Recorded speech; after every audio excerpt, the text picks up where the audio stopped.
এই এত বড় দামড়া সাইজের কাঁঠালটা ঝড়ে পড়ে গেছে, কি আর করা যাবে। অগত্যা বাবাকে দিয়ে বাজার থেকে একটু চিংড়ি মাছ আনিয়ে নিলাম। এবার মজা করে রান্না করব এঁচোড় চিংড়ি কষা। চলো তাহলে শুরু করি। প্রথমে এঁচোড় আর আলুগুলোকে কেটে নুন হলুদ দিয়ে সেদ্ধ করে নিয়েছি।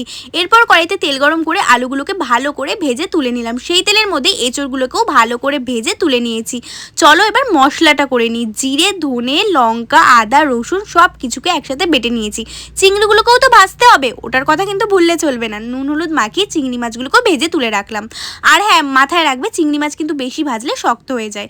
সেই তেলের মধ্যে গোটা গরম মশলা, জিরে, তেজপাতা, শুকনো লঙ্কা ফোড়ন দিয়ে বাটা মশলাটা দিয়ে দেবো। তারপর পরিমাণ মতো লবণ, হলুদ, লঙ্কার গুঁড়ো সব কিছুকে দিয়ে কষিয়ে নিতে হবে। মশলা ভালো করে কষানো হয়ে গেলে আগে থেকে ভাজা এঁচোড় আর আলুগুলোকে দিয়ে একটু নাড়িয়ে চাড়িয়ে অল্প করে জল দিয়ে দেবো। যেহেতু এটা সেদ্ধ করাই আছে, তাই জন্য জলটা কিন্তু একটু বুঝে শুনেই দিতে হবে। কষা কষা মাখা মাখা গ্রেভি হবে এমন। এবার বলো তো তোমরা কারা কারা আমার মতো এমন আছো, কাঁঠাল একদমই পছন্দ করো না কিন্তু এঁচোড় আবার খুবই প্রিয়? কমেন্ট করে জানিও কিন্তু। দেখেছো তো এঁচোড় চিংড়ির রংটা কি দারুণ হয়েছে। আর হ্যাঁ, ভিডিওটা ভালো লাগলে একটা লাইক করে চ্যানেলটা সাবস্ক্রাইব করে যেও।